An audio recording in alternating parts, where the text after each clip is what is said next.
नमस्सर्वेभ्यः।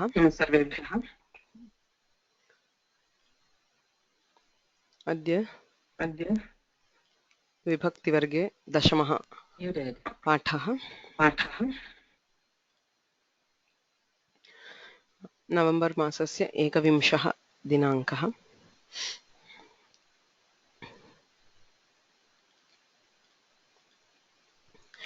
रामो राजमणिः सदा विजयते, रामं रमेशं भजे। रामेणाभिहता निशाचरचमूः, रामाय तस्मै नमः। रामान्नास्ति परायणं परतरं, रामस्य दासोऽस्म्यहम्। रामे चित्तलयः सदा भवतु मे, भो राम मामुद्धर। गुरुरेव गतिः गुरुमेव भजे, गुरुणैव सहास्मि नमो गुरवे। न गुरोः परमं शिशुरस्मि, गुरोः मतिरस्ति गुरौ मम पाहि गुरो। तृतीया विभक्तेः अभ्यासं कुर्वन्तः स्मः। तत्र आदौ किञ्चित् पुनरावर्तनं कुर्मः। Just give me one moment, please.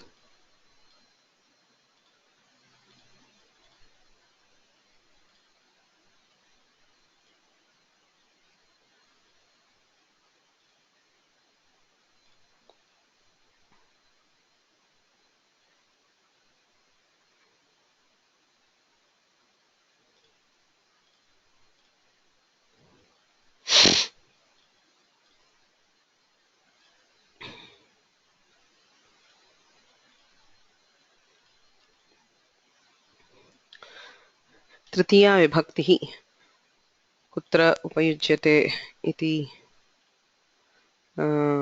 पश्यामः। तत्र तृतीया विभक्तेः प्रथमः उपयोगः भवति करणवाचकस्य। साधकतमं करणं क्रियायाः निष्पत्तौ अत्यन्तम् उपकारकं कारकं करणसंज्ञं भवति इति जानीमः. So that which is instrumental in achieving an action is called karana, and to indicate karana we have tritiya vibhakti. यथा बालः लेखन्या लिखति, नौकया तरति, चमसेन खादति, नेत्रेण पश्यति इत्यादि। तथैव कर्तृवाचकस्य अपि तृतीया भवति. So the tritiya on karana is popular and it is commonly used properly by most people, but it is the tritiya on the karta or the agent which often leads to mistakes in language. So we'll be spending quite a bit of time on that. Tatra gata varge ktavatu pratyayasya विषये अधीतम्. वस्तुतः ktavatu pratyayasya प्रयोगे तृतीया विभक्तिः न भवति, तथापि क्त प्रत्ययं ज्ञातुं ktavatu प्रत्ययस्य ज्ञानमपि अपेक्षितम् इत्यतः ktavatu प्रत्ययस्य विषये गतवर्गे अधीतं तत् किञ्चित् पुनः स्मृत्वा अग्रे गच्छामः. ktavatu प्रत्ययस्य प्रयोगः कथं भवति? भूतकालार्थकः प्रत्ययः। यथा मया गतवर्गे उक्तं, धातोः विहिताः प्रत्ययाः द्वेधा भवन्ति, तिङ् प्रत्ययाः तथा कृत् प्रत्ययाः। तत्र लकाराणां प्रयोगे लकाराणां स्थाने तिङ् प्रत्ययाः भवन्ति. So all the tinganta forms that we use, patati, patishyati, papatha, apathat, pathet इत्यादिषु तिङ् प्रत्ययाः श्रूयन्ते. तिङ् प्रत्ययान् अतिरिच्य धातोः विहिताः सर्वेपि प्रत्ययाः कृत् प्रत्ययाः. So any pratyaya added to a dhatu other than the ting is called as krit. So krit pratyayantah shabdah kridantah ityuchyate. कृत् प्रत्ययाः धातुभ्यः भिन्नेषु अर्थेषु भवन्ति. तत्र अयं ktavatu इत्यपि कृत् प्रत्ययः भूतकालार्थकः. So the ktavatu pratyaya indicates the past tense. So karoti इति वर्तमाने, कृतवान् इति भूते, गच्छति गतवान् इत्यादि. अपि च अयं कर्त्रर्थकः प्रत्ययः. Please pay attention and make a note of what we mean when we talk of a kartrarthaka or a karmarthaka pratyaya or anything. So what is indicated by this? So when I say kritavan, so I think of the person who did and not the work which was done. Similarly, when I say gatavan, I think of the person who went and not the place to which he went. Okay. So the pratyayanta shabda directly relates to the karta. That is what we mean by saying it is a kartrarthaka pratyaya. I am kridantaha. So as I said, tavatu is a krit pratyaya. All kridantas are subantas. That is, to a kridanta we add sup pratyayas to make it a subanta. Because finally a word can only be of two kinds. It's either a tinganta or a subanta. So what happens here? We have a dhatu. Dhatoho krit pratyaya bhavati. Ayam kridantaha. Kridantasya sup pratyayaha yojyante. So on the kridanta, we add the sup pratyayas to get subantas. So yatha subantaha subanteshu lingam bhavati. Ataha asyapi lingatraye rupani. So as soon as we move from the tinganta to subanta, there is the change in linga. Remember, if you are taking tingantas, there is no linga differentiation. So pathati is for any linga. Saha pathati, sa pathati, tat pathati, whatever. But as soon as you move into the subanta realm, that is the make it a kridanta and move to the subanta, we have the differentiation of gender. Saha kritavan, sa kritavati, tat kritavat. अतः लिङ्गत्रये अपि तवतु प्रत्ययान्तस्य रूपाणि भवन्ति.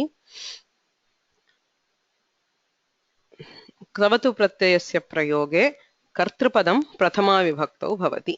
बालः कृतवान्, अहं कृतवान् इत्यादि. किञ्च इदं पदं कर्तृपदस्य लिङ्गं वचनं च अनुसरति. यथा बालः इति पुल्लिङ्गे, अतः बालः कृतवान् एकवचने. द्विवचने बालौ कृतवन्तौ, बहुवचने बालाः कृतवन्तः. यदि कर्तृपदस्य लिङ्गं भिद्यते, बालिका कृतवती, बालिके कृतवत्यौ, बालिकाः कृतवत्यः. So it changes according to the linga and vachana of the kartrupada. Okay, so this all this is assuming that we are using only the prathama vibhakti forms of the tavatu pratyayanta. Okay, that is what we normally use as a substitute to the tinganta. बालः अगच्छत् इत्यस्य स्थाने बालः गतवान् इति प्रयोगः क्रियते. सो तदा कर्तृपदं प्रथमा विभक्तौ भवति. इदं च कर्तृपदस्य लिङ्गं वचनं च अनुसरति. कर्मपदं द्वितीया विभक्तौ भवति. बालः पाठं पठितवान्. Okay, so this is one construction. But as we also saw in the last class, it is not necessary that the ktavattvanta should always be in the prathama vibhakti. It itself can change vibhaktis according to the vibhakti of the karta. Say balaha patham patitavan. Patham, the karma pada will not change. So patitavantam balam pashya. Patitavata balena likhitam. Patitavate balaya dehi. So any vibhakti can be used along with this. Okay, so this is as good as a visheshana to the kartrupada. Okay, but in usage we tend to use it as a substitute to the kriyapada. Okay, so that is about the tavatu pratyaya. Are there any questions regarding what we did last class? Prashnaha santi va? So please raise your hands if you have any questions with regard to what we did in the last class.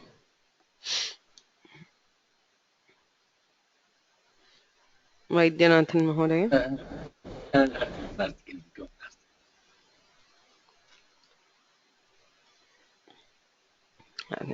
So,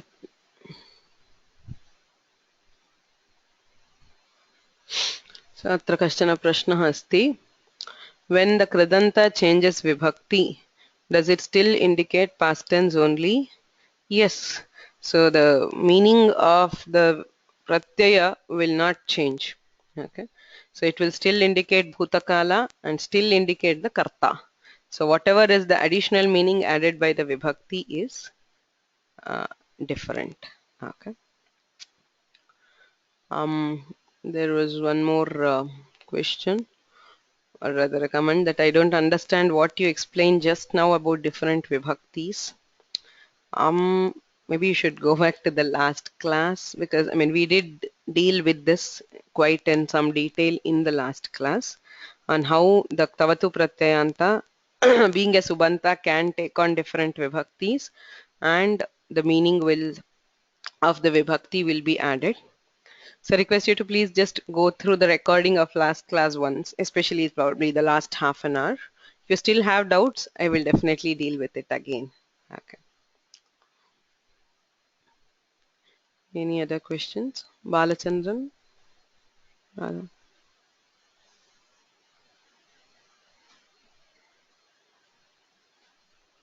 Okay. So we will now move ahead and see the second pratyaya of this, set.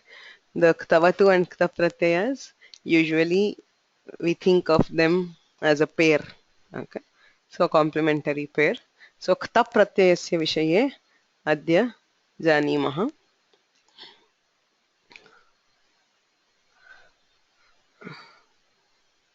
So first we will see the forms of the pratyaya. Okay. Kta pratyaya किं रूपं भवति त्रिषु लिङ्गेषु इति पश्यामः.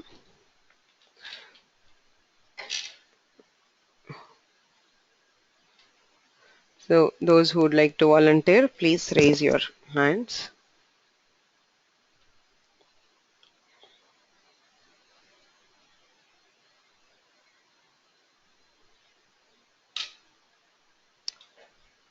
Sujata.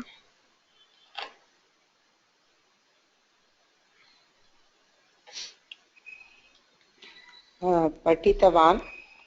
No, kta Patitavati. No, patitaha.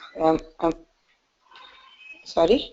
Patitaha. So kta pratyaya will give patita. Oh, sorry. I didn't attend the last class, so I'm not familiar. Maybe I should wait and take my turn. No problem. I think this is pretty easy. So the forms will be patitaha, patita, patitam. Okay. Patitaha, patita, patitam. Likitaha, likita, likitam. Khaditaha, khadita, khaditam. Samyak. Rao Mahodaya. Can you hear me? Yes. Okay.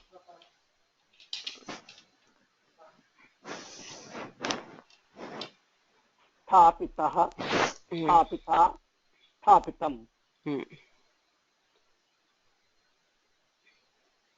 Prachalitaha, prachalita, prachalitam. Militaha, milita, militam.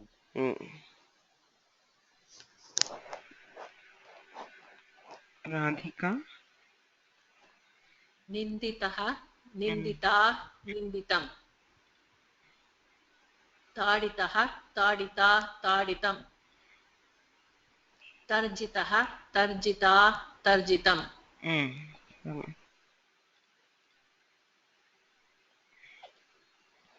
Geeta.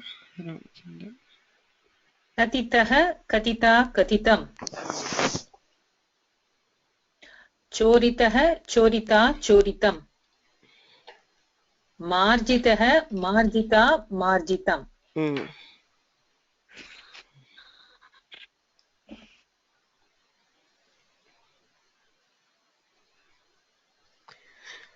Venkateshwaran. श्रुतः श्रुतः श्रुतः श्रुतः श्रुतः श्रुता श्रुतम् श्रुतम्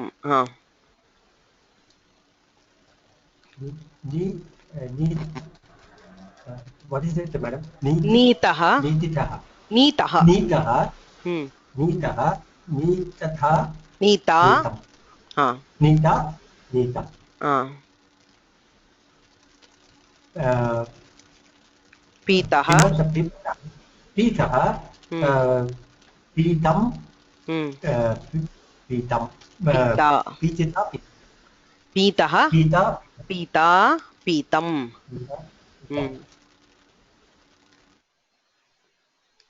हरमंदर सिंह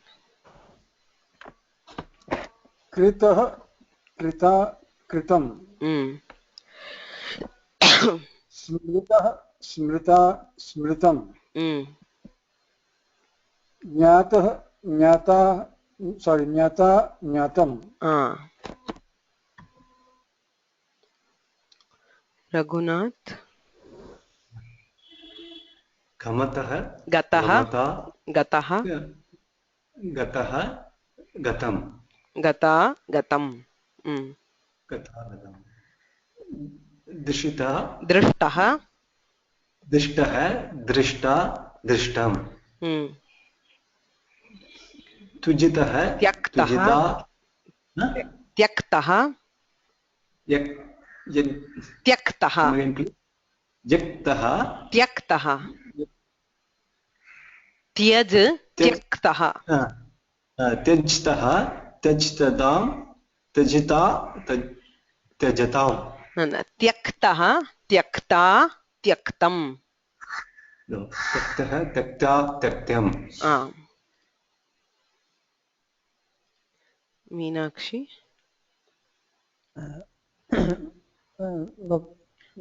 उक्तः उक्तः उक्ता उक्तं पृष्टः पृष्टा पृष्टं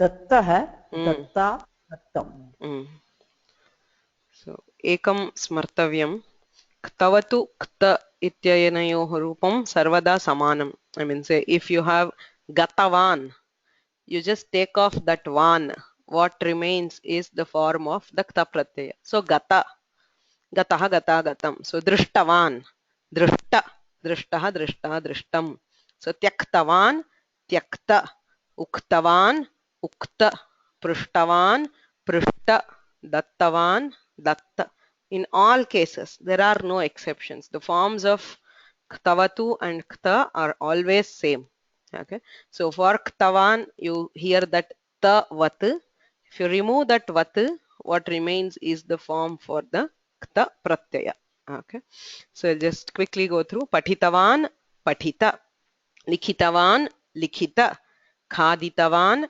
khadita स्थापितवान् स्थापित प्रक्षालितवान् प्रक्षालित मिलितवान् मिलित निन्दितवान् निन्दित ताडितवान् ताडित तर्जितवान् तर्जित कथितवान् कथित चोरितवान् चोरित मार्जितवान् मार्जित श्रुतवान् श्रुत नीतवान् नीत पीतवान् पीत कृतवान् कृत स्मृतवान् स्मृत ज्ञातवान् ज्ञात so this we did so wherever we go the forms are always the same okay so idanim etesham ktapratyyantanam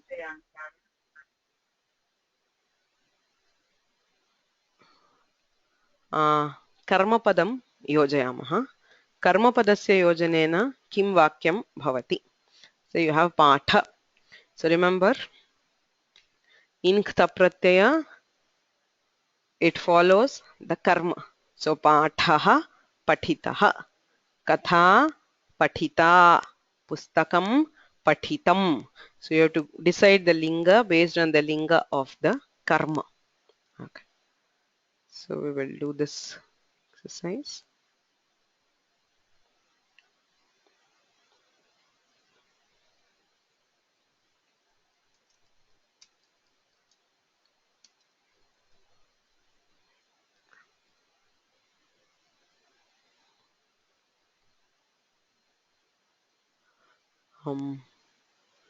Ramanujan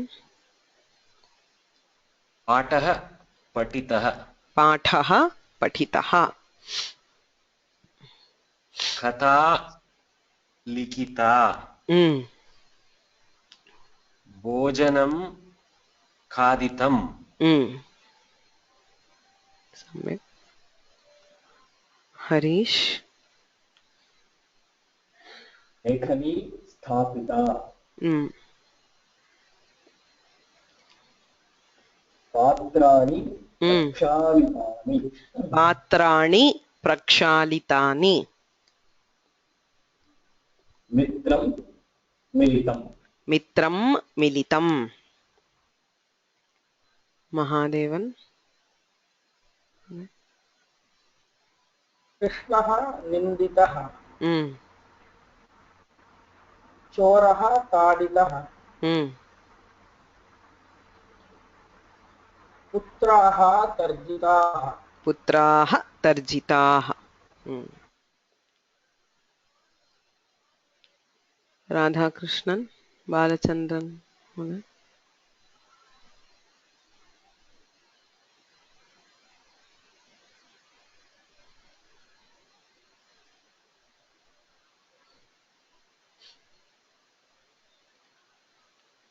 cannot hear you.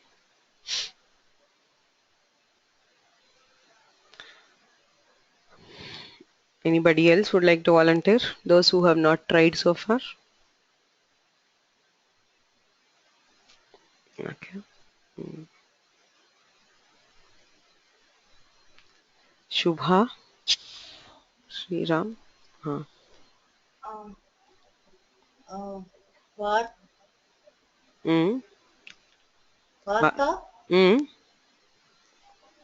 कथिता कथिता ओ कथनं वा अस्तु वार्ता कथिता कथिता नवनीतं चोरितं चोरितं गृहं मार्जितं गृहं मार्जितं Paul Gita thank you sorry Paul okay गीता गीतं गीतं श्रुतं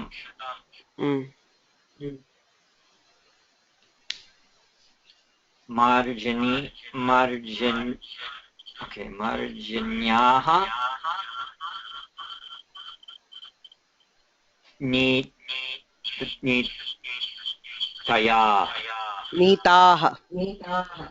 नीताः there is too much of echo yeah I'll have to change that I see okay no marjanyah नीताः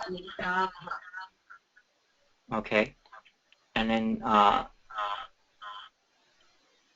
jalam pitam right thank you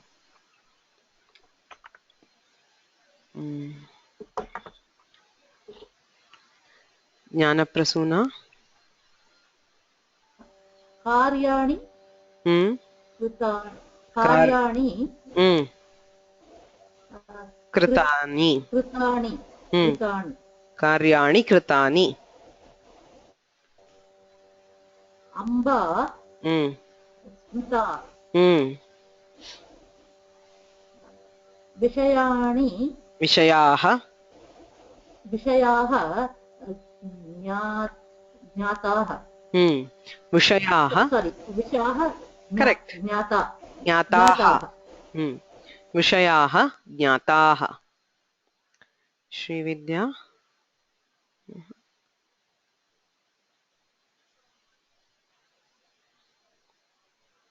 न श्रूयते we should check your microphone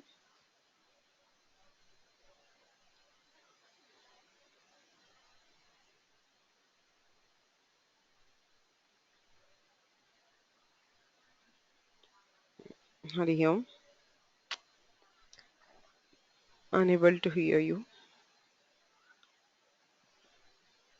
Dhanya.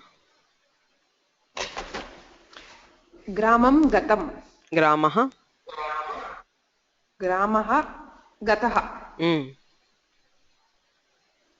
चित्राणि Mm. दृष्टानि Mm. Chitrani drishtani.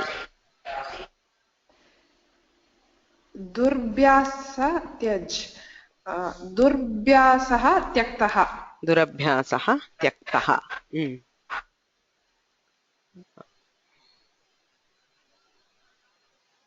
Venkateshwaram. सत्यं Mm. उक्तं Uktam. सत्यम् Uktam. प्रश्नं प्रश्नानि Prashnaah.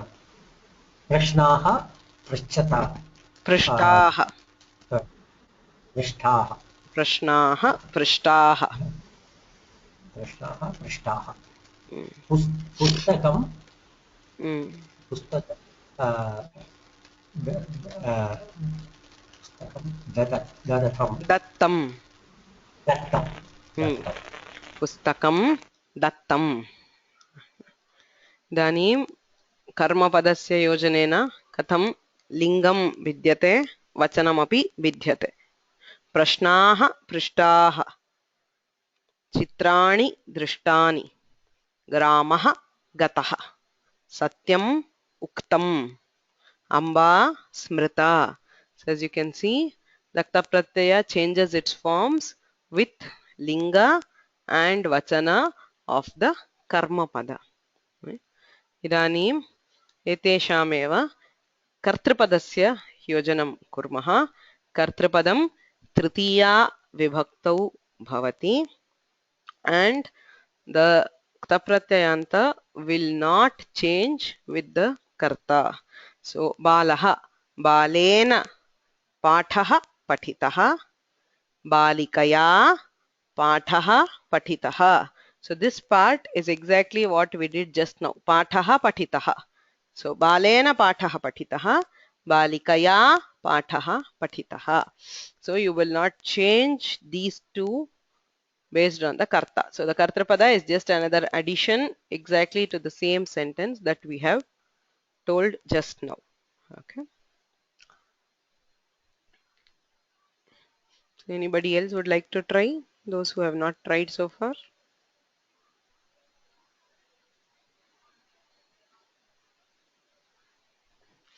Even those who have tried can volunteer, but if there are no new persons, I'll give you a chance. Sadagopan Mohoday. बालः पाठं पठितः बालेन पाठः पठितः. सारी बालेन पाठः तृतीया बालेन पाठः पठितः बालिकया पाठः पठितः. बालेन पाठः पठितः बालिकया पाठः पठितः. लेखकेन कथा लिखिता. लेखिकया कथा लिखिता. लेखकेन कथा लिखिता लेखिकया कथा लिखिता. Okay. Next, Uma Shankar. Yeah. पुरुषेण भोजनं खादितं. महिलया भोजनं खादितं. पुरुषेण भोजनं खादितं महिलया भोजनं खादितम्. ओके. छात्रेण लेखनीं स्थापितं. लेखनी स्थापिता. ओके. लेखनी स्थापिता छात्रया लेखनी स्थापिता छात्रेण लेखनी स्थापिता छात्रया लेखनी स्थापिता जय खन्ना महोदय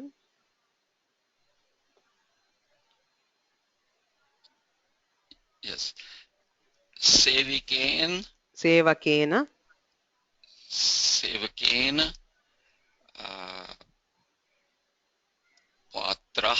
पात्राणि प्रक्षालितानि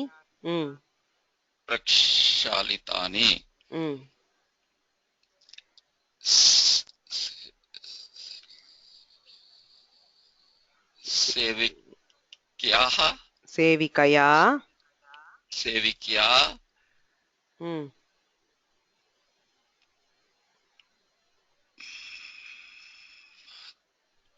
पात्रं बहुवचनं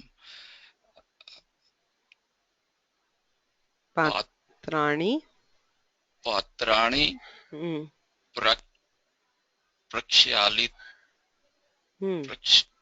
प्रक्षालितानि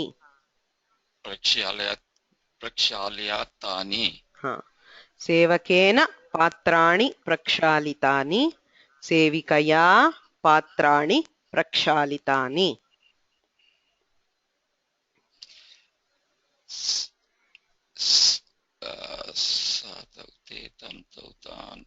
तेन मित्रं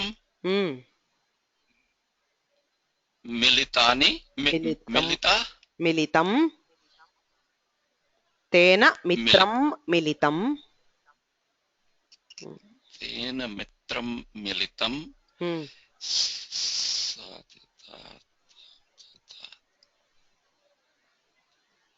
तया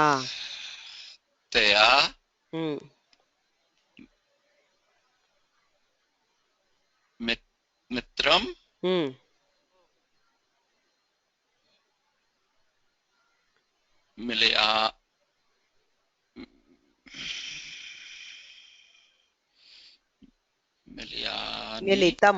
militam so it's only what is here so mitram militam so tena mitram militam taya mitram militam Venkateshan Natarajan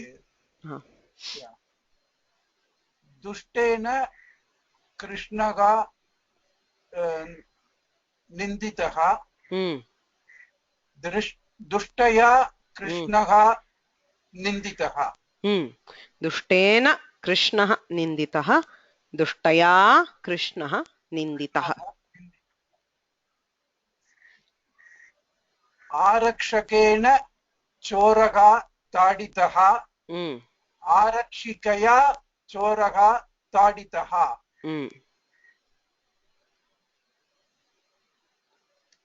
Sujata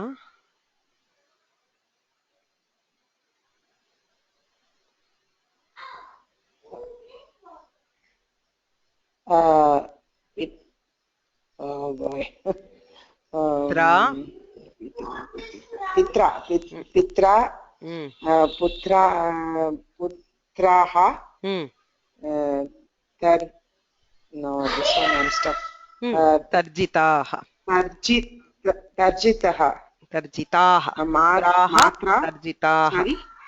पुत्राः तर्जिताः पुत्राः तर्जिताः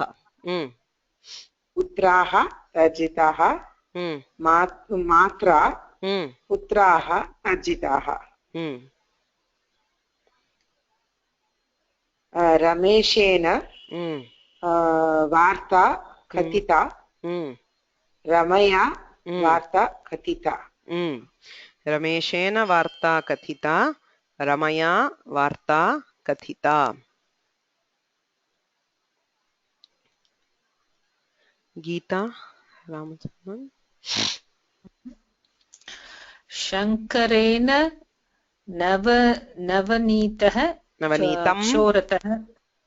नवनीतं चोरितं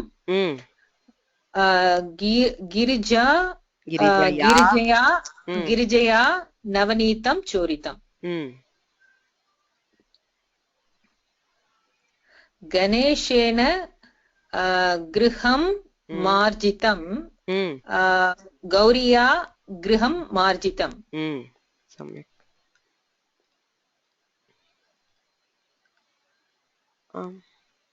that's all. I thought there should have been one more slide. Just 1 second. I seem to have missed that.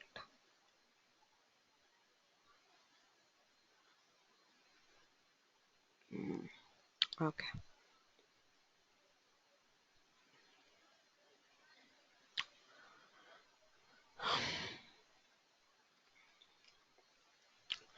Okay, so there should have been one more slide on the other Kriya Padas, which I remember doing it but somehow missed.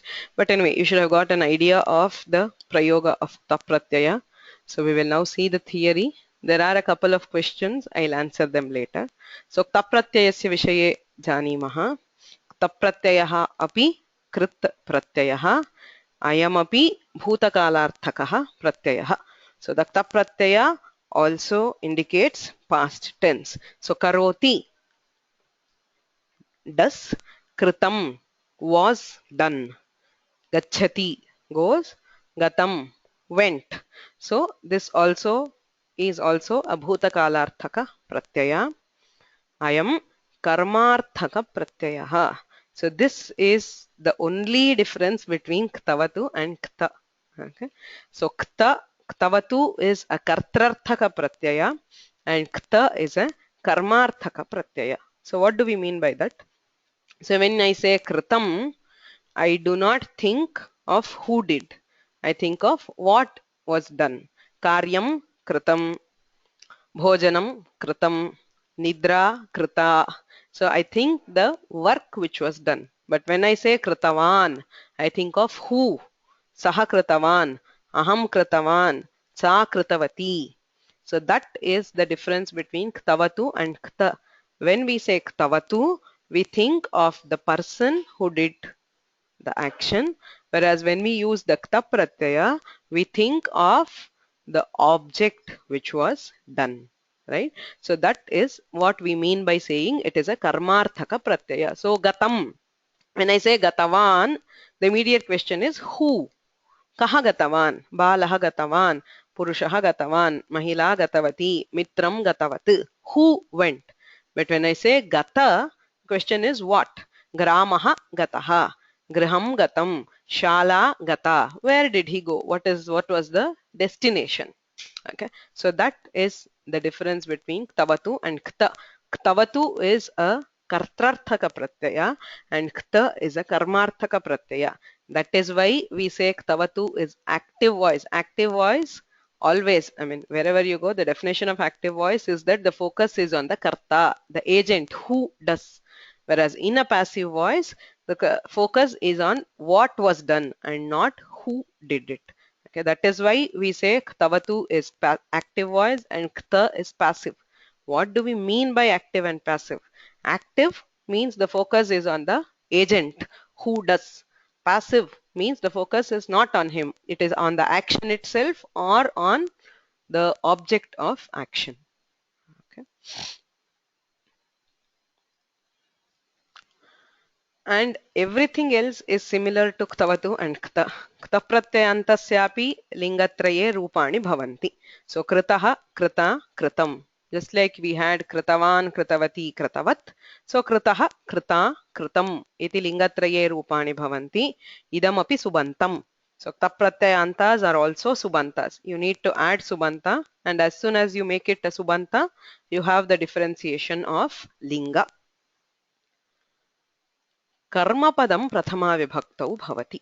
So since it is a karmarthaka pratyaya, the karma pada in association will be in prathama vibhakti. Since Ktavatu is a kartrarthaka pratyaya, the karta is in prathama. Balaha patitavan. But since this is karmartha, it is pathaha patitaha, gramaha gataha. And it follows the linga, vachana, and of course vibhakti of the karma pada. So patah patitah, pathau patitau, pathaah patitaah. So the vachana changes according to the vachana of the karma pada. So patah patitah, katha patita, pustakam patitam. So the linga also changes according to the karma pada. Kartrupadam tritiya vibhaktau bhavati. Okay, so the kartrupada will not affect the kta pratyayanta. So whatever kartrupada you put, so balena patah patitah, balikaya patah patitah, mitrena patah patitah. So it will not influence the kta pratyayanta, but it is in tritiya vibhakti. Okay. So balikaya katha kathita and so on. Okay. And so going back, just like the tavatu pratyayanta can be used in all vibhaktis, the tap pratyayanta also can be used in all vibhaktis. Okay, say you say patah patitaha, the lesson was read.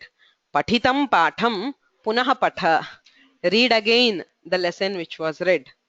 Patitena pathena, whatever, kimapi vada. So tell something from the lesson which was read or whatever. So similarly, you can use it in all vibhaktis, and always it follows the karma pada because it is a karmarthaka pratyaya. Okay. So if you look at the ktavatu and kta, the major difference is one, it is a karmarthaka. So both of them are bhutakala, but first highlight is it is a karmarthaka pratyaya. Second one, it follows the linga, vachana and vibhakti of the karma pada. Okay. So that is the difference between ktavatu and kta. Now, does anybody have any questions which I have left unanswered?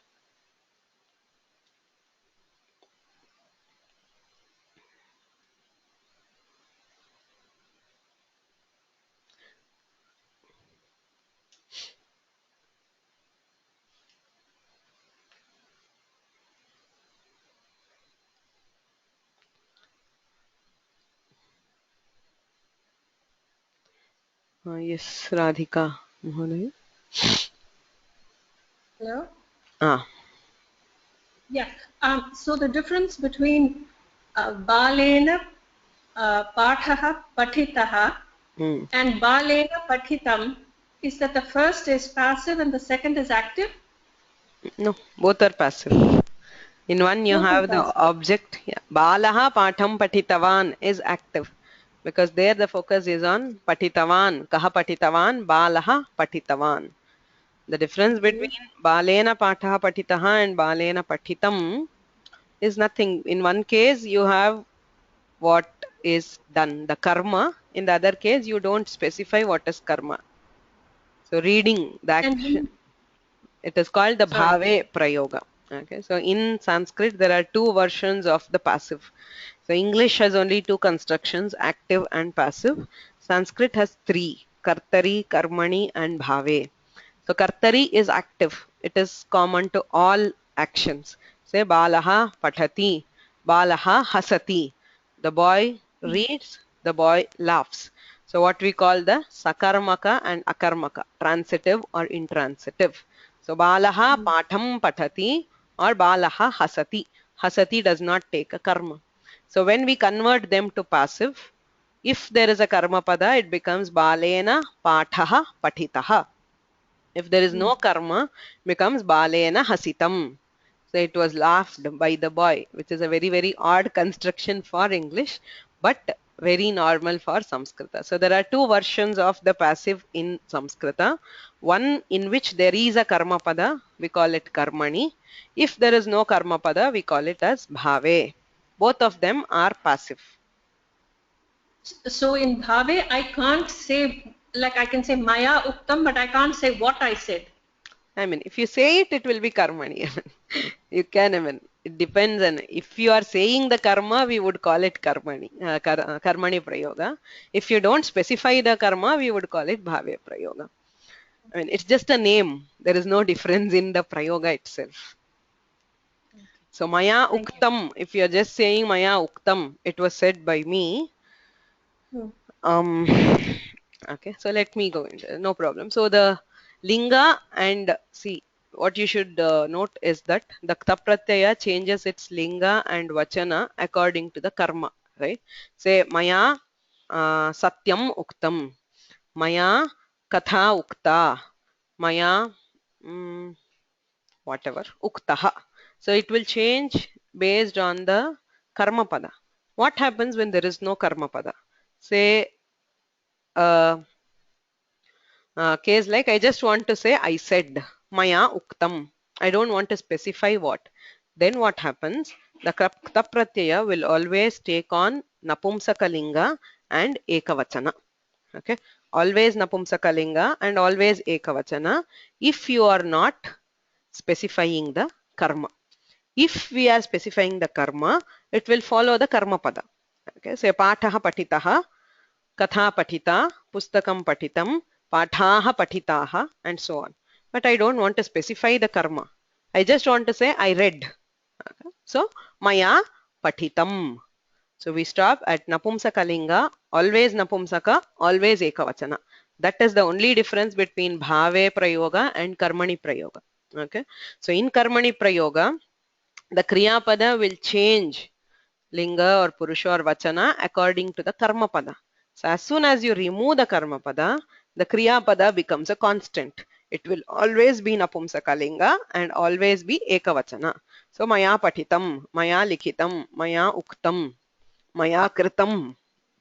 Always, I mean, even for sakarmaka kriya padas, we can omit the karma pada if I don't want to specify the karma, I just want to specify the action. Okay. So then it will be a constant in napumsakalinga and ekavachana. That is why we call it the bhave prayoga. In bhave prayoga, the focus is on bhava or action. Okay, it is just the action, nothing else.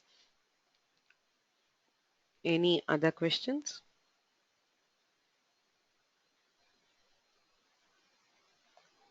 Tatra ekah prashnah. Is it because we don't know the linga vachana of karma? Yes, I mean, there is no intention of karma at all. If we use only the kriya pada, it means the karma is out of the picture. Either no karma is possible or currently there is no this one. So you will not use the, we will use the common or the default gender is always napumsakalinga. The default vachana is always singular. So if you don't know the specifics, we always use napumsaka and ekavachana. If we are using any other linga or vachana, it means we know what is the karma pada, even though we don't say. I might say maya ukta. If I say maya ukta, it is correct, but which means I know what is the karma pada. I have in mind some karma pada which is either known through the context or whatever. Okay. So if I use a vachana, a different vachana or linga, it means the karma pada is there and the speaker knows what is the karma pada. So if there is no intention to convey the karma pada, you should use napumsakalinga ekavachana. Okay. And yeah, if you use a different vachana or linga, you will not call it bhave. You will call it karmani. Because there is necessarily the supposition of a karma. Without karma, you cannot decide the vachana or linga at all. It's only if you know what is the karma, then you can decide what is the vachana or linga. Okay. Any other questions?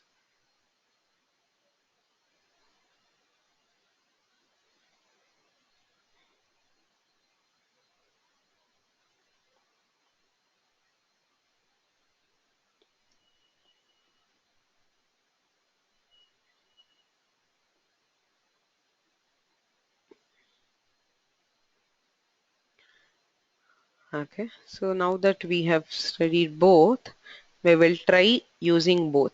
Okay, so there are words here.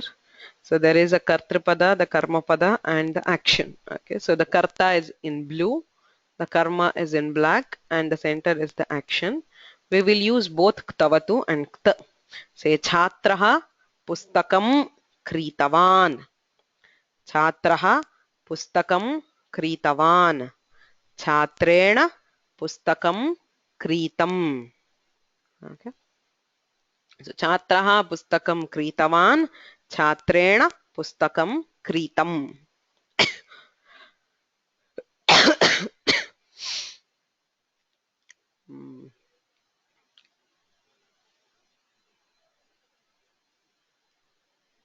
Ramanujan, start here. Chatrena pustakam kritam, and the other ktavatu is chatraha pustakam kritavan. Second one, chatra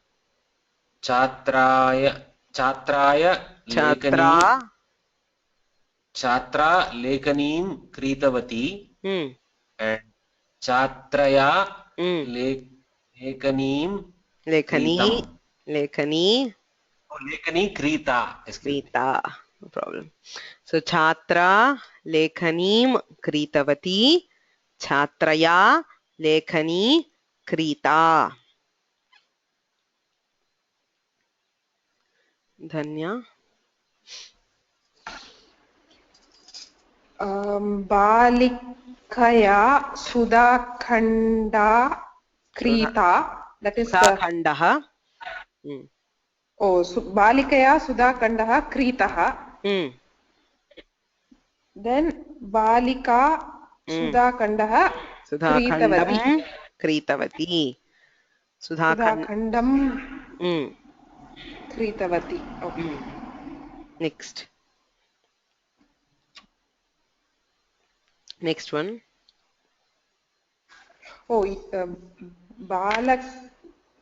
Balakena Mapika Krita. That's what you taught now. And last class what you taught was Balakaha Mapikam Kritavan. Balakaha mapikam kritavan. Samyak. So balakaha mapikam kritavan. Balakena mapika krita. Harmander Singh. Shankaraha bhugolam kritavan. Shankarena bhugolah kritah. Shankarena bhugolah kritah. Shankaraha bhugolam kritavan. Janakaha marjanim kritavan. Janakena marjani krita. Samyak. Shubha.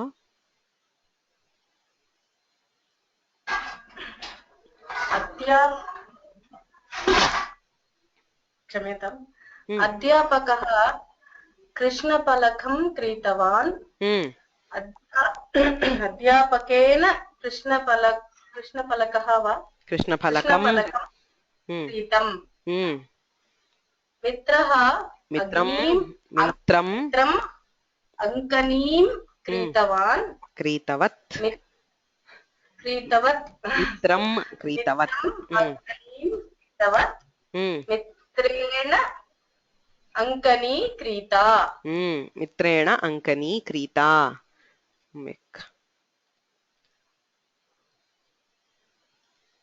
Sharada.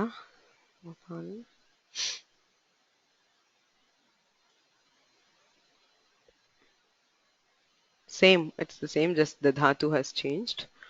And what? Cannot hear. Vadatu. Ramah Himalayam Drishtavan. Ramena हिमालयः दृष्टः सम्यक् सीता गंगां दृष्टवती सीतया गंगा दृष्टा सम्यक् ऊर्मिला अलम् धन्यवादाः धन्यवादः Paul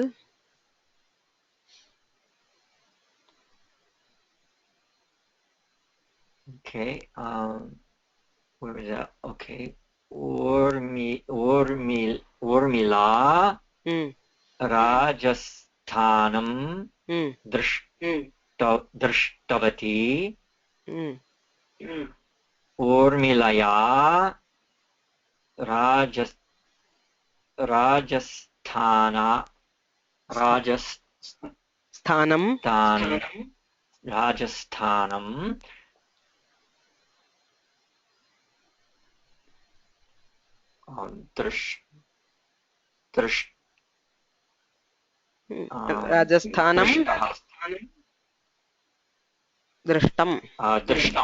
Drishtam, of course, Drishtam. And okay, Lakshanaha Kashim Drishtavan Lakshmanena Kashi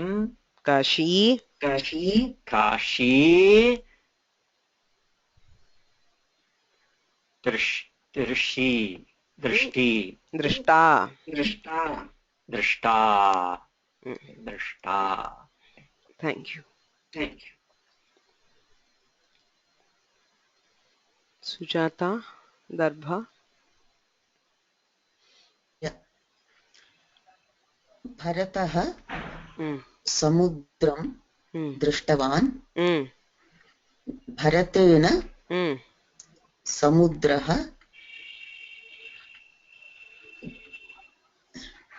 दृष्टः भरतः समुद्रः दृष्टः भरतेन समुद्रः दृष्टः माण्डवी काञ्चीपुरं दृष्टवती माण्डव्या काञ्चीपुरं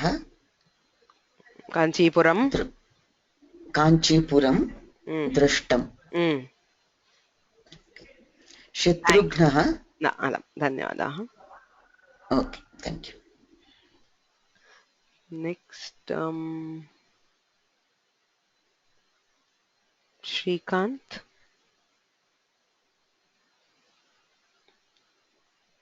you have to unmute yourself, click on the microphone.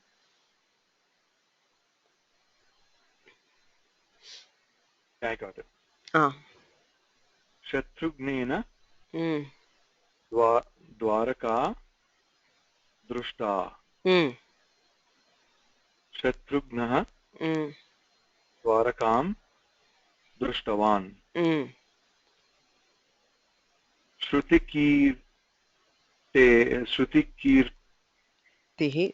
Shrutikirtihi Kanyakumarim Drishtavati Shrutikirtya Kanyakumari Drishta Samyak. So now you should be familiar with what happens with Ktavatu and Kta. The main thing to remember is Ktavatu is Kartrarthaka and Kta is Karmarthaka. So whenever you are using Ktavatu, immediately think of the Karta. So it sets itself. So Gatavan. So Balaha Gatavan, Bala Gatavati, Mitram Gatavat. So as soon as you think of Ktavatu, you should think of the Karta.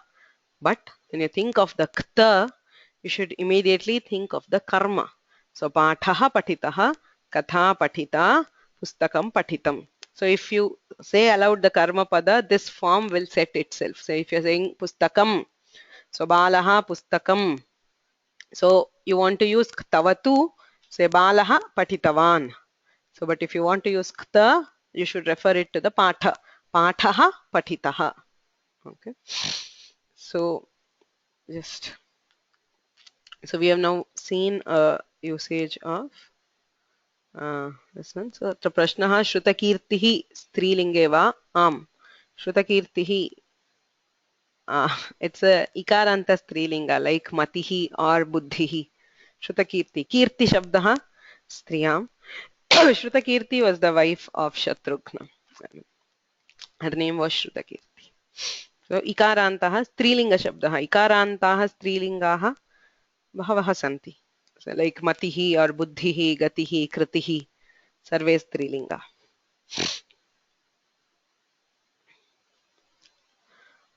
So karmarthaka pratyayanam prayoge kartuhu tritiya bhavati. So where do we have the kartari tritiya? When we are using the karmarthaka pratyayas which indicate the karma. So which are those? We've seen the kta, balena pathaha patitaha. So pathaha patitaha, kena balena. So there are others. We have seen these also. The aniyar, pataniyaha, balena pathaha pataniyaha. The tavya, balena pathaha patitavyaha. There are also the karmani lakaras. Say pathyate. So pathati, pathyate. Balaha pathati. Balena pathaha pathyate.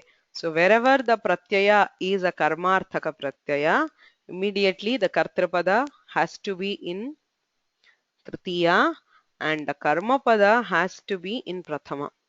It is very, very common to use balena patham pathaniyam. You say balaha patham pathati. And we say balena patham pataniyam or balena patham patitavyam. Wrong. They're all wrong usages because we are not paying attention to the karma. It is not right to always put karma in dvitiya. Okay. If depending on the pratyaya, especially these three which are very, very common, the kta, aniya or tavya, the karma pada should automatically go to prathama and the kartrapada to tritiya.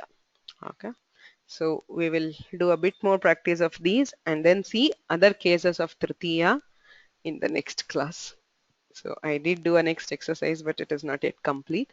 So agrima varge, we will do another recap of what we have studied so far, the kartari tritiya, the kartarthaka pratyayas and karmarthaka pratyayas, and then we will move on to the upapada tritiya, where we have tritiya in association with specific words. Okay. So idanim ratanam kinchit shabdaparayanam krutva vargam samapayamaha.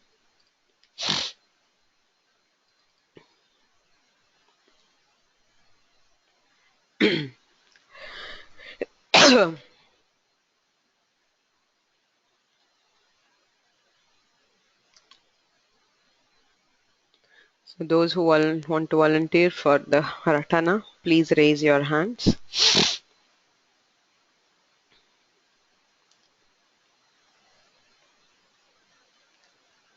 Sujata Shankar.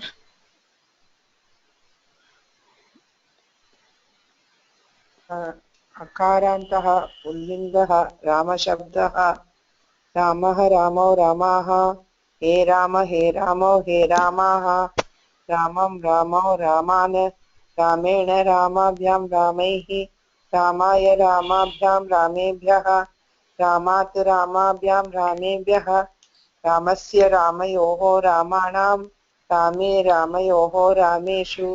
धन्यवादः. उमा शंकर.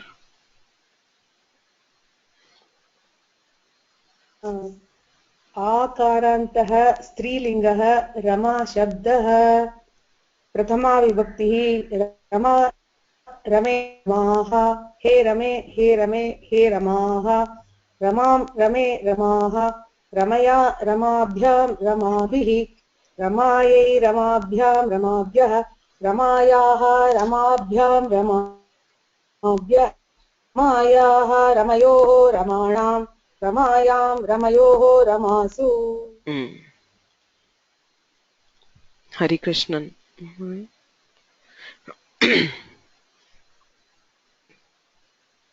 विकारान्ते स्त्रीलिङ्गे नदी शब्दः नदी नदी नद्यौ नद्यः हे नदी हे नद्यौ हे नद्यः नदीं नद्यौ नदीः नद्या नदीभ्यां नदीभिः नदीभिः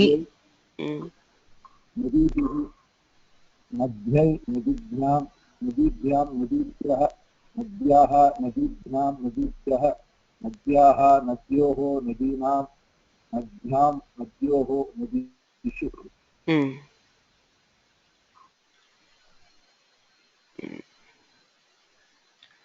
Jai Khanna.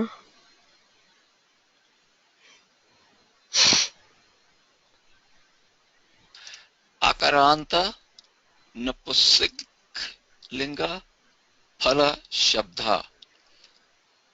फलम फले फलानि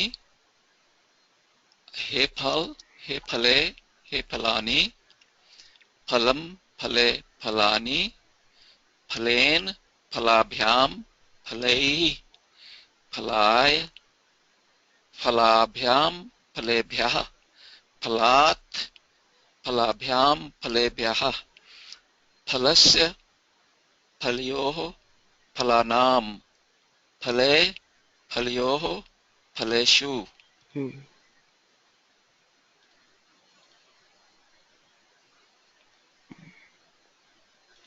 Sujata. दकारान्तः पुल्लिङ्गः तत् शब्दः सः तौ ते तं तौ तान् तेन ताभ्यां तैः तस्मै ताभ्यां तेभ्यः तस्मात् ताभ्यां तेभ्यः तस्य तयोः तेषां तस्मिन् तयोः तेषु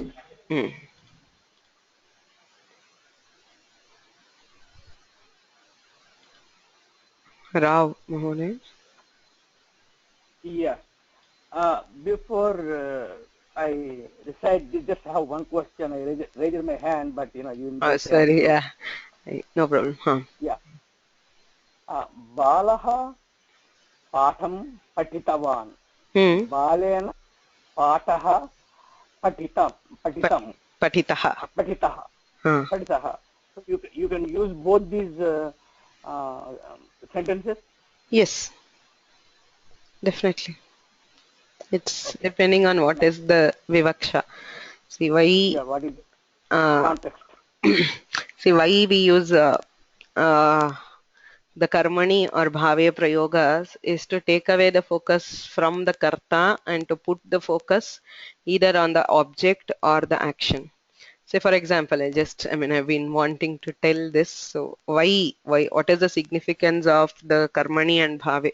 Because we use it very often in Samskrita, and there are many people who because we are not familiar with it in the other languages, say English or the other modern languages, they generally put their focus on the active voice. Actually, the use of passive voice is rather discouraged when we are using English because it sounds rather artificial or flowery or whatever. But in Samskrita, we should remember that it's a very beautiful usage and it does fit it. It is used lots. So I'll give you just a couple of examples on where these prayogas, the karmani or bhave prayogas, is used and how they actually fit, make it much more better. Say, there is this famous song, Manasa Satatam Smaraniyam, Vachasa Satatam Vadaniyam, Lokahitam Mama Karaniyam. So everywhere it is the aniyar pratyaya. So everywhere it is a karmarthaka pratyaya. The focus is on the action, what should be done, the action and the object, and not who. The who is for everybody. It is not meant to be addressed to a particular agent, the karta, so it very beautifully puts the focus on what is to be done, not on the who, because the focus there is what is to be done. Manasa satatam smaraniyam, vachasa satatam vadaniyam, lokahitam karaniyam. So the focus of the entire song is on that lokahitam karaniyam. What must be done is lokahita. So everybody has to do that. So the focus is on the karma, and that is why the whole usage of the karmani prayoga. Similarly, there is one more shloka by Shankaracharya in one of the Prakarana Granthas. Vedo nityam adhiyatam taduditam karma swanushtiyatam teneshasya vidhiyatam apachitih kamye matistyajyatam पापौघः परिधूयतां भवसुखे दोषोऽनुसन्धीयताम् आत्मेच्छाव्यवसीयतां निजगृहात् तूर्णं विनिर्गम्यताम्. The whole shloka, actually there are many more shlokas in the series. Everything is put in the karmani lot lakara. Okay, Vedo nityam adhiyatam. The Vedas must be studied daily. The focus is not on who, the focus is on what. Taduditam karma swanushtiyatam. The karmas or the actions which are given by the Vedas must be performed well. Teneshasya vidhiyatam apachitihi. Tena ishasya apachitihi. Puja vidhiyatam. So by that the Lord must be worshipped. Kamye matistyajyatam. The focus on the desires, the kamya karmas must be relinquished. So the whole thing again, it uses the karmani prayoga to put the focus on karma. Okay, so that is why we use the karmani and bhave very easily. Say somebody comes, so the very normal, if you have especially looked at the drama, Sanskrit dramas, there the instructions are generally, I mean, there are so many cases. Asyatam is please sit. So it is not a direct action, you sit. Okay, so asyatam is just the action. So let this eating be done. I mean, if you actually translate it, it would be like that. But for Samskrita, it is a very natural, and actually Sanskritam becomes much more beautiful when we also use the karmani and bhave wherever they fit. It does not mean, I mean, everywhere you have to use the karmani or bhave. But once we keep using it, if you look at all literature, say the dramas or the Mahakavyas, with an eye on the karmani and bhave prayoga, you do understand why they use karmani or bhave in specific cases. Okay. Okay, so we will continue. Yes, Rao Mahodaya. Sorry.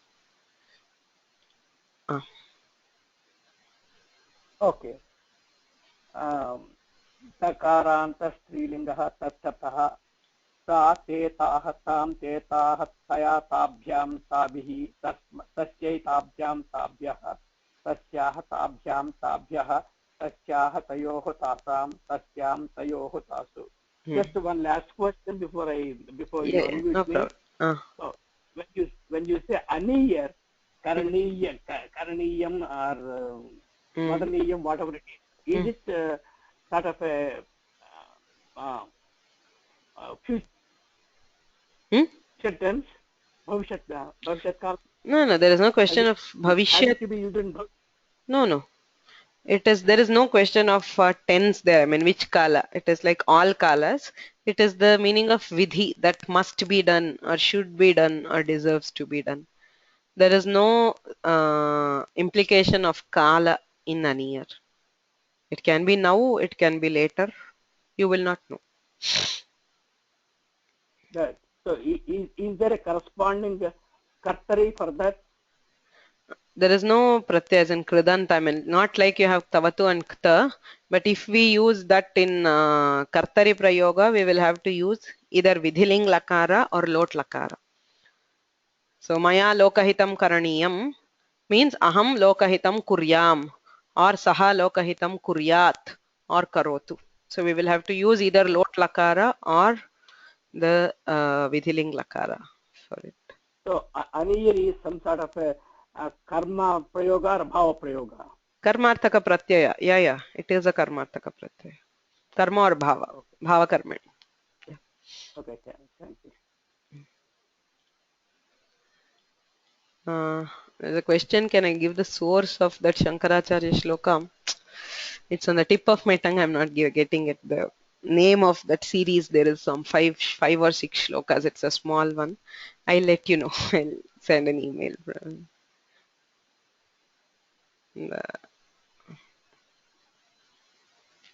Sadhana Panchakam. Okay, maybe. Yes, the Sadhana Panchakam. Or Upadesha. I don't know. I'll just let you know, please. I'm not sure. Okay. So next continuing, Raghunath. दकारान्तः नपुंसकलिङ्गः तत् शब्दः तत् ते तानि तत् ते तानि तेन ताभ्यां तैः तस्मै ताभ्यां तेभ्यः तस्मात् ताभ्यां तेभ्यः तस्य तयोः तेषां तस्मिन् तयोः तेषु. I would like to know why we are having a dash on that second one, Sambodha Pratama Vivaktihi. These words do not have Sambodhana. The Tad, Etat, Kim, Yushmad, Asmad, all these words do not have usage in Sambodhana. The 8 Sarvanamas, Tyad, Tad, Yad, Etad, Idam, Adas, Yushmad, Asmad. Okay, so these 8 words do not have forms in Sambodhana Pratham. Okay, thank you.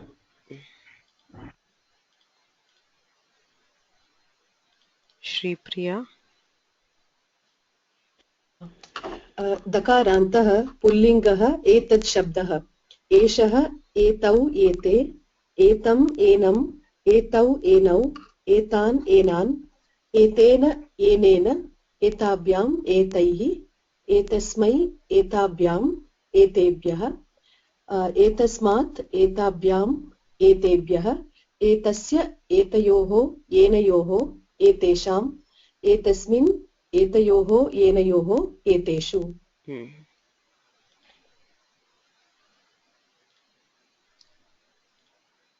Sharma. एषा एते एताः एताम् एनाम् एते एने एताः एनाः एतया एताभ्याम् एताभिः एतस्मै एताभ्याम् एताभ्यः एतस्यै एताभ्याम् एताभ्यः एतस्याः एताभ्याम् एताभ्यः एतस्याः एतयोः एनयोः एतासाम् एतस्याम् एतयोः एनयोः एतासु.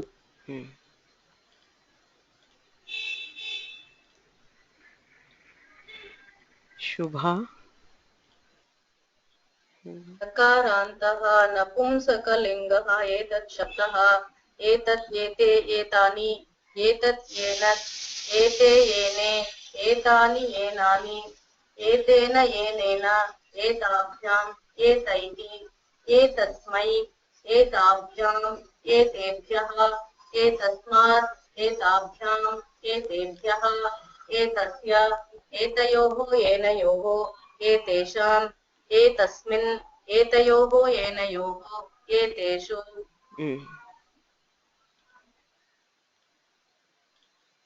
Paul.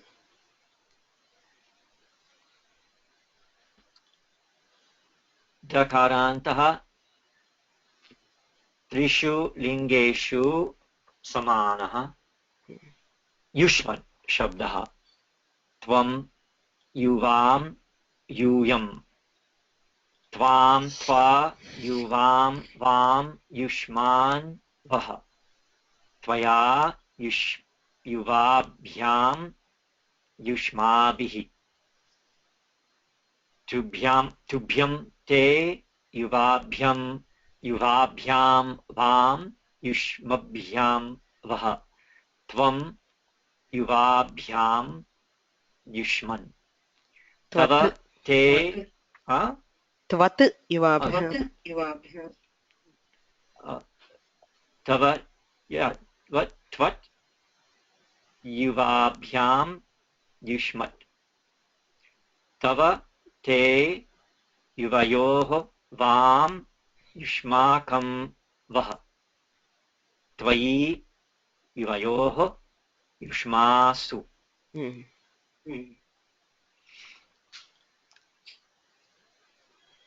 रामानुजन.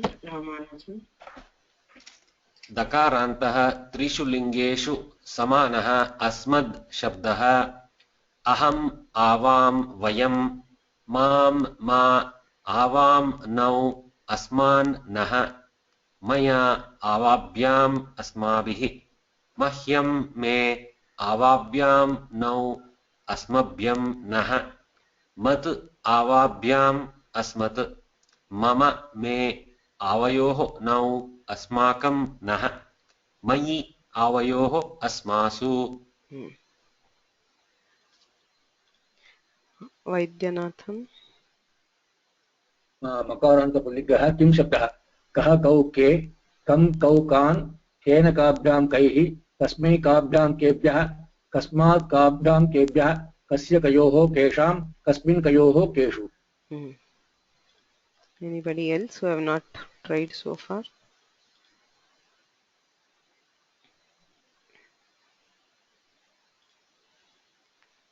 Lalita. Yes. का के काः कां के काः कथा काभ्यां कया कया काभ्यां काभिः कस्य काभ्यां काभ्यः कस्याः काभ्यां काभ्यः कस्याः कयोः कासां कस्यां कयोः कासु गीता Ramchandra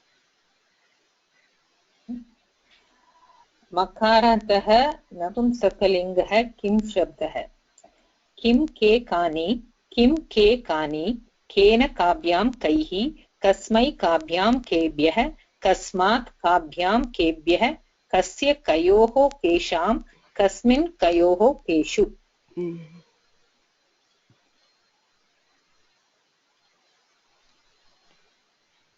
Shrikant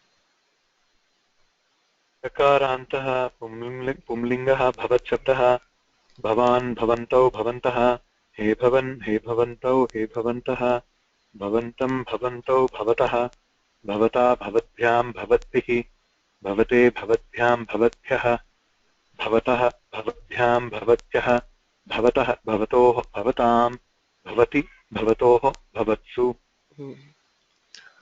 And the last one, anybody?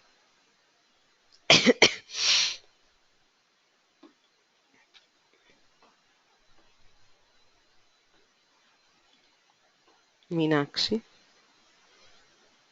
इकारान्त स्त्रीलिङ्गः भवति शब्दः भवति भवत्यौ भवत्यः हे भवति हे भवत्यौ हे भवत्यः भवतीं भवत्यौ भवतीः भवत्या भवतीभ्यां भवतीभिः भवत्यै भवतीभ्यां भवतीभ्यः भवत्याः भवतीभ्यां भवतीभ्यः भवत्याः भवत्योः भवतीनां भवत्यां भवत्योः भवतीस्. धन्यवादः. धन्यवादः. So a couple of questions or comments before I close. There is one person who asked, can I include the Pitru Matra and Bhavat Shabdas also in Ratanam? We have the Bhavat Shabdas. The Pitru Matra I didn't include because, I mean, as I said, this is not the exhaustive list of words. This is only the first set are the ones which are most commonly used. So definitely the Ikaranta, Ukaranta, Rakaranta words need to be known. I'll see if I can introduce them sometime later in the course. There was one more request. Is it possible to upload the lesson PDF today itself to be reviewed? Today it might be difficult because our ports for server are closed over weekends. I will do it on Monday. I mean, it will also take some time, you know, to process these files, to extract the audio and other things. So I will upload it by Monday, not later than that. Okay. Any other questions or?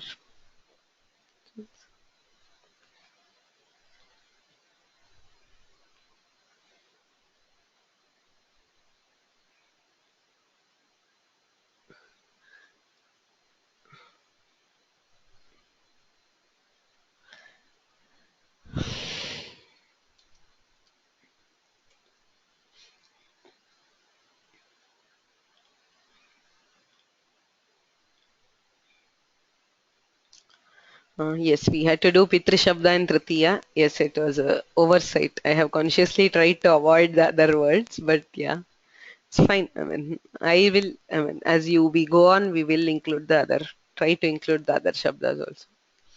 So, atra स्थगयामः.